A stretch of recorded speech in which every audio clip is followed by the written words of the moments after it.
Rosendo Ramírez Ramírez. Él es profesor de la maestría en gestión de la energía de ESAN. Profesor Rosendo Ramírez, bienvenido a RPP. Muy buenos días. Muy buenos días a la audiencia de RPP y encantado de estar con ustedes para absolver sus consultas. Muchas gracias. Gracias, profesor, por atendernos aquí en RPP.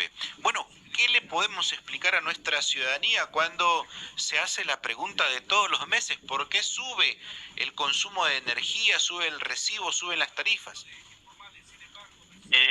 Bueno, lo que tendríamos que explicarle a la ciudadanía es que hay muchas variables que en la fórmula de actualización que hacen que el precio se incremente, ¿no? Entre otras cosas, por ejemplo, el tipo de cambio.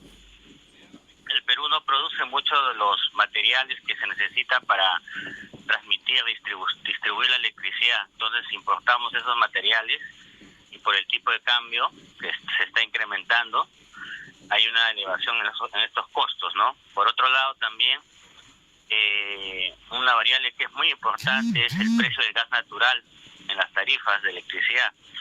Y ahí nos impacta una parte que es una inflación importada desde Estados Unidos. En la fórmula de actualización del precio del gas natural hay ese componente de precios importados, ¿no?, desde Estados Unidos.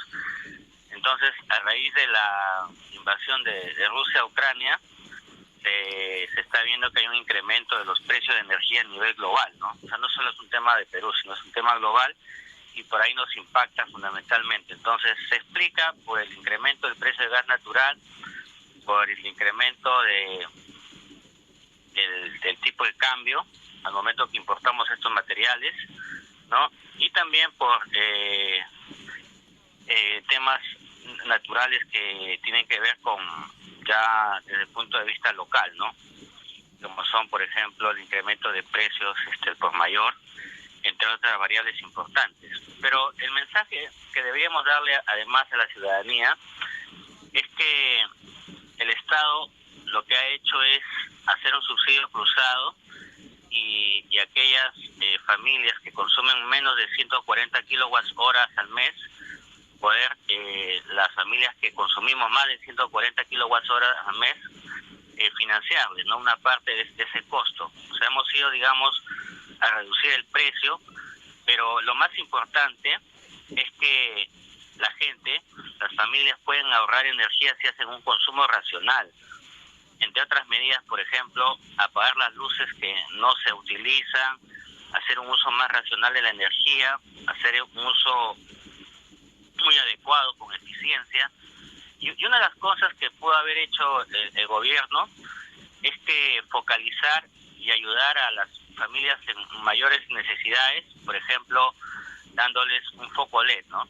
Dado que uno de los consumos más grandes en las viviendas es la iluminación, entonces, por ejemplo, cambiar de luminarias incandescentes o focos ahorradores a focos LED.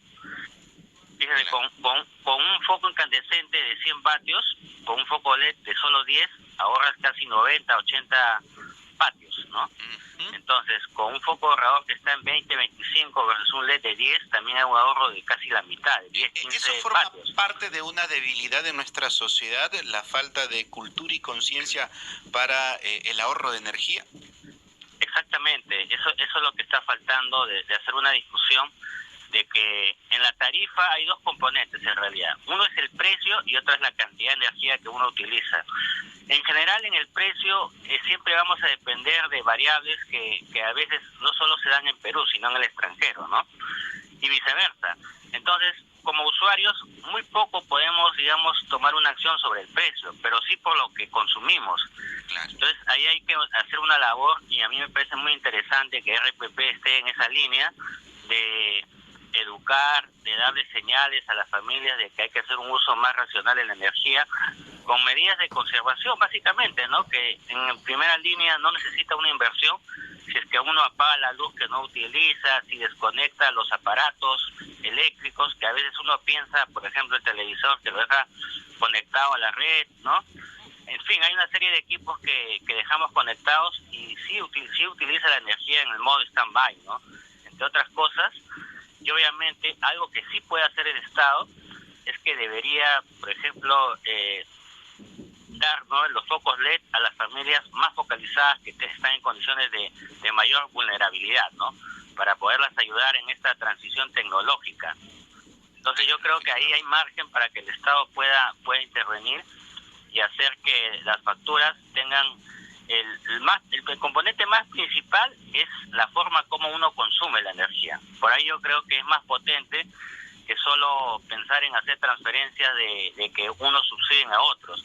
Porque, insisto, el precio, por lo menos hasta el próximo año, hasta la segunda mitad, se va a ver incrementos, porque todavía no se avisora que tanto los precios de energía a nivel global, y en este caso en América, van a seguir impactando, ¿no?, en el precio de gas natural. No hay indicativo de que eso baje, ¿no? Y a su vez también el próximo año nos toca con precios de minerales más bajos, con lo cual el tipo de cambio va a subir.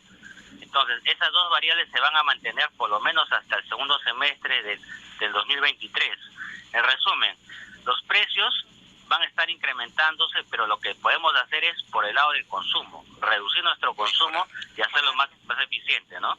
Claro, claro, efectivamente, para no tener el impacto de las tarifas tan variantes y sobre todo en escala de aumentos, ¿no? Porque todos los meses el consumo es el que varía. Muy bien, profesor Rosendo Ramírez, muchísimas gracias por todos estos aportes aquí en RPP. Muy buenos días.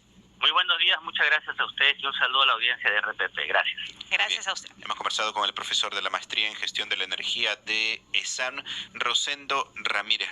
Así que hay que usar eficientemente la energía eléctrica. 7:16, vamos a la pausa y regresamos con más.